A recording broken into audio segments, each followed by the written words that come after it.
जय हिंद दोस्तों, कैसे हैं आप लोग। आशा करता हूं सब लोग अच्छे होंगे। इन दिनों भारत और पाकिस्तान के बीच में वॉर चल रहा है और आप इस वॉर को देख रहे होंगे न्यूज़ मीडिया के माध्यम से। कल भारत ने पाकिस्तान के ऊपर अटैक किया और उसके पहले ये शुरुआत हुई पहलगाम से, जिसमें पहलगाम में हमारे भारतीय लोग मारे गए। इसके बाद से एक सवाल सबके मन में आ रहा होगा कि क्या भारत के अंदर आपातकाल लागू किया जाएगा। क्या आपातकाल यानी कि एमरजेंसी। भारतीय संविधान के अंतर्गत आर्टिकल नंबर 352 में नेशनल इमरजेंसी की बात की गई है, प्रोक्लेमिनेशन ऑफ इमरजेंसी की बात की गई है। आज हम लोग इस पूरे क्लास में ये समझने वाले हैं कि अगर भारत के अंदर इमरजेंसी लगता है तो किन कारणों, किन कंडीशन के साथ लगेगा। साथ में हम लोग ये भी देखेंगे कि कितने तरह के इमरजेंसी होते हैं जो कि हमारे संविधान के अंतर्गत दिए गए हैं। तो चलिए क्लास को स्टार्ट करते हैं। आपको याद होगा नेशनल इमरजेंसी 1975 इंदिरा गांधी के समय में लगाया गया था। उस समय लोगों को अरेस्ट करके जेल में डाल दिए गए थे। कई सारे कारण थे, लोग उसको क्रिटिसाइज भी करते हैं। उस समय भी वॉर का माहौल था। ठीक है, तो इस तरह से आप अगर देखेंगे तो कब कब वॉर हुआ और अभी भारत ऑपरेशन सिंदूर चला रही है। आप देख रहे हैं ये जो चल रहा है, इसके ऊपर आप देखेंगे कि जब कभी भी इस तरह का सिचुएशन होता है, वॉर का सिचुएशन होता है, तो नेशनल इमरजेंसी की प्रावधान है। तो चलिए इसको आज हम लोग पूरे क्लास के अंदर समझते हैं। इसके पहले आपने ये भी समझा होगा कि भारत ने पाकिस्तान के ऊपर जवाब में जो अटैक किया उसमें 8 जगह थे, अलग अलग जगह आप देख रहे हैं। पाकिस्तान का जो भारत से सटा हुआ था, यहाँ पे भारतीय सेनाओं ने यहाँ के जो टेररिस्ट कैंप थे उसको ख़त्म करने का काम किया। तो ये तमाम तरह की चीज़ें जो है चल रही हैं और भारत के जो नेवी फोर्सेस हैं वो भी काफ़ी सारा जो चीज़ें जो है वो कर रही हैं वहाँ के टेररिज्म को ख़त्म करने के लिए, जिन्होंने भी इस तरह का कार्य किया था और टेररिज्म को बढ़ावा दिया था। खैर, इसके अलावा हम लोग ये समझते हैं क्योंकि जवाब में भारत ने और पाकिस्तान दोनों ही एक दूसरे को जवाब दे रहे हैं इस पूरे के पूरे माहौल के अंदर। तो आप देखेंगे जो इमरजेंसी का चैप्टर है वो 1975 से लेकर 77 के दौरान जब लगा था नेशनल इमरजेंसी, उसको ध्यान में रखते हुए हम लोग इमरजेंसी के पूरे प्रोसेस को समझते हैं, कौन कौन सा आर्टिकल है। देखिए, अगर हम इमरजेंसी की बात करें, अपने संविधान के अंतर्गत बात करें, इंडियन कॉन्स्टिट्यूशन के अकॉर्डिंग अगर हम बात करें, इंडियन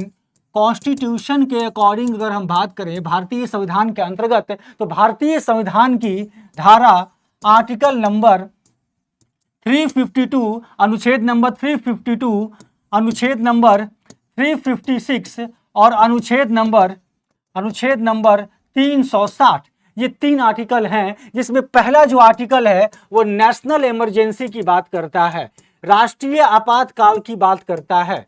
ठीक है, इसके बाद 356 हमारा बात करता है स्टेट इमरजेंसी को लेकर।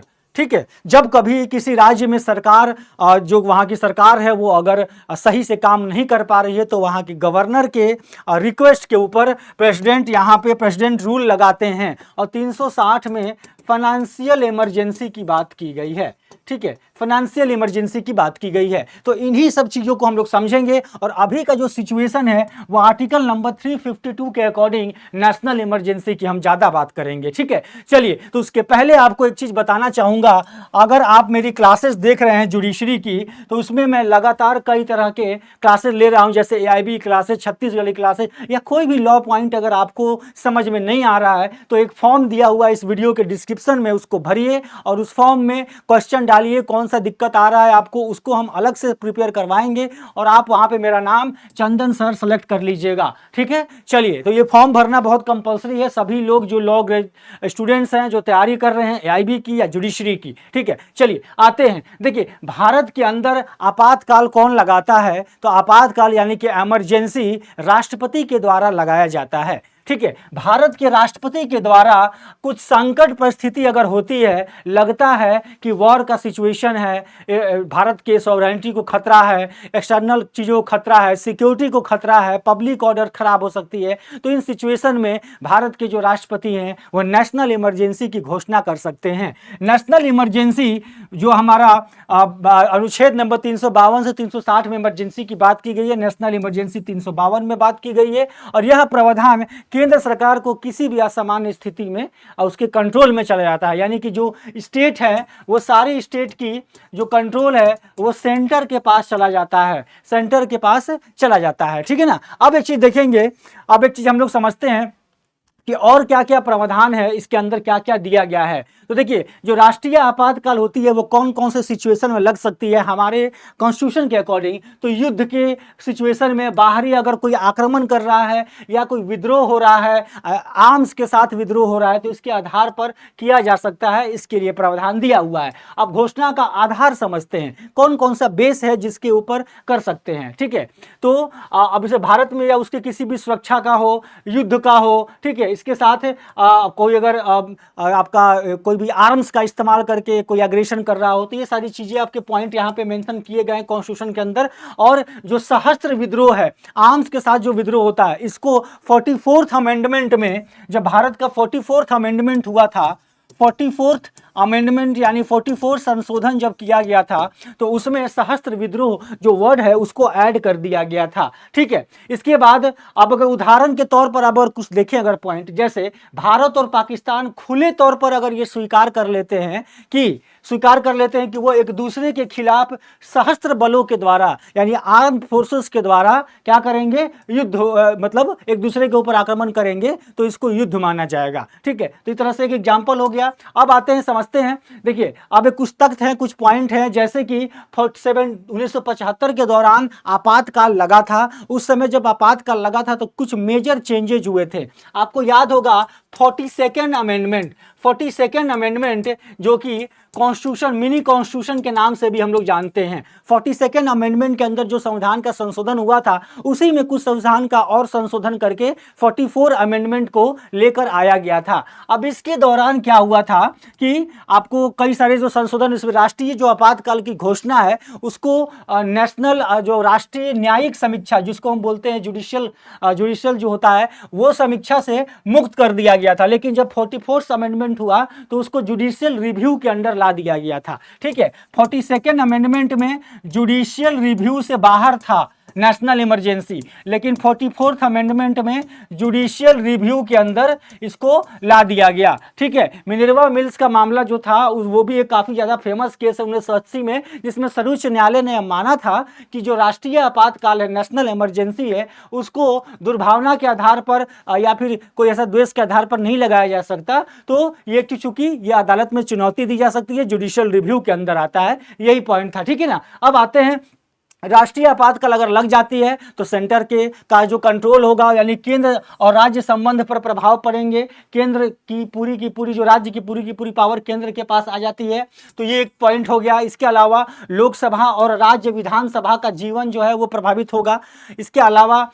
इसके अलावा देखेंगे, मौलिक अधिकार जो हमें फंडामेंटल राइट कॉन्स्टिट्यूशन हमें प्रोवाइड करता है, उसमें से फंडामेंटल राइट में अगर देखेंगे तो अनुच्छेद 19 के तहत जो मौलिक अधिकार है उसका निलंबन हो जाता है, आर्टिकल 19 का निलंबन होता है। ठीक है। इसके अलावा आप देखेंगे अन्य जो मौलिक अधिकार है, अन्य जो फंडामेंटल राइट है, उनका भी निलंबन होता है, जिसमें और कौन कौन से फंडामेंटल राइट हमारे पास अवेलेबल है, आर्टिकल नंबर 20 हो गया। ठीक है। 20 और 21 को छोड़कर बाकी के भी अमेंडमेंट जो हमारे फंडामेंटल राइट है उसको क्या कर सकते हैं, इस आपातकाल की सिचुएशन में निलंबित कर सकते हैं, सस्पेंड किया जा सकता है। केवल 2 आर्टिकल को छोड़कर, 20 और 21। जो आर्टिकल 20 है वो आपका ऑफेंस से रिलेटेड है, कन्विक्शन से रिलेटेड है, और आर्टिकल 21 आपका राइट टू लाइफ से रिलेटेड है। ठीक है। तो ये पूरा का पूरा सेशन था। इसमें देखिए अब तक कितनी बार घोषणा की जा चुकी है नेशनल इमरजेंसी की, तो जिसमें देखेंगे 1962 के दौरान जब चाइना के साथ युद्ध हुआ, 71 में, 75 में, इन सभी समयों में राष्ट्रीय आपातकाल की घोषणा ऑलरेडी भारत ने किया है। अब जो फाइनेंशियल इमरजेंसी है उसकी घोषणा नहीं हुई है, स्टेट इमरजेंसी की कई बार घोषणा अलग अलग राज्यों में हो चुकी है। ठीक है। तो ये सारी चीजें, राष्ट्रीय आपातकाल की जो पहली घोषणा है वो अक्टूबर 1962 के दौरान जब चीन का युद्ध हुआ था, चीन ने जब आक्रमण का कारण किया गया था, उस समय लागू किया गया था। राष्ट्रीय आपातकाल की दूसरी घोषणा 1971 में हुई थी, जब पाकिस्तान द्वारा किए गए हमले के दौरान इसको किया गया था। तो ये सारी चीजें हैं। ठीक है। ये आप याद रखेंगे, एग्जाम के पॉइंट ऑफ व्यू से भी काफी ज्यादा जरूरी है। इसके साथ राष्ट्रपति शासन, जो कि मैंने आपको बताया, राष्ट्रपति शासन कई दफा लगाया जा चुका है। जब कभी स्टेट के अंदर अगर सरकार सही तरीके से काम नहीं कर पा पा रही है, तो इसमें क्या होता है, राष्ट्रपति शासन लगाया जाता है आर्टिकल 356 के अंतर्गत। ठीक है, तो ये ध्यान रखेंगे। इसके अलावा जो वित्तीय आपातकाल है उसकी घोषणा हम लोग अनुच्छेद 360 के अंतर्गत करते हैं, और यह भी राष्ट्रपति के द्वारा लगाया जाता है। अगर ऐसी सिचुएशन हो जाए जिसमें भारत के किसी एक भाग को चलाना यानी फाइनेंशियली वहां पे प्रॉब्लम क्रिएट हो रहा है, तो उस सिचुएशन में हमें फाइनेंशियल इमरजेंसी हमारी पार्लियामेंट लगा सकती है, यानी कि प्रेसिडेंट लगा सकते हैं। ठीक है ना, तो ये सारी की सारी चीजें थी जो कि मैं आपके लिए लेकर आया था, इसको याद कर लीजिएगा, समझ लीजिएगा। इसके अलावा जो जज मेकर बैच है उससे भी आप ज्वाइन कर सकते हैं, उसके अंदर आपको क्वेश्चंस हैं, नोट्स हैं, फैकल्टी जो हमारी पढ़ाएंगी, ये सारी चीज़ें आपको सुविधा मिलने वाली हैं। तो ठीक है, तो इसको भी आप ज्वाइन करेंगे। इसके अलावा एक सबसे इंपॉर्टेंट चीज़, आप मेरे साथ टेलीग्राम चैनल चंदन सर टेक्स्ट बुक, इससे ज्वाइन कर सकते हैं। मुझे ये व्हाट्सएप भी कर सकते हैं, इस पर आप कॉल ना करें, केवल व्हाट्सएप करेंगे। अगर आपको कोई भी क्वेश्चंस हैं तो आप वहाँ व्हाट्सएप या हमारे टेलीग्राम में, जो मेरा टेलीग्राम चैनल है चंदन सर टेक्स्ट बुक, इस पर आप मुझे मैसेज भेज सकते हैं, मेरे ग्रुप को ज्वाइन कर सकते हैं। ठीक है, आप क्या सोचते हैं अभी भारत और पाकिस्तान के बीच का जो वॉर चल रहा है, इसके अंदर क्या लगता है आपको, राष्ट्रीय आपातकाल की घोषणा की जा सकती है क्या? आप अपने व्यूज को, अपने कमेंट को इस वीडियो के डिस्क्रिप्शन में कमेंट बॉक्स में आप बताइए, ताकि हम लोग एक अच्छे और पॉजिटिव डिबेट की तरफ चले। ठीक है, फेक न्यूज से बचिए, फेक न्यूज जो भी आ रहे हैं उससे बच के रहिए, और कोई भी आप अगर सवाल हो जुडिशरी से संबंधित तो ये फॉर्म है वो भरिए, वो फॉर्म का डिस्क्रिप्शन में आपको लिंक मिला हुआ है। ठीक है ना, चलिए, तो यहीं तक हमारा सेशन था, फिर मिलेंगे नेक्स्ट क्लास के अंदर, तब तक के लिए जय हिंद, जय भारत।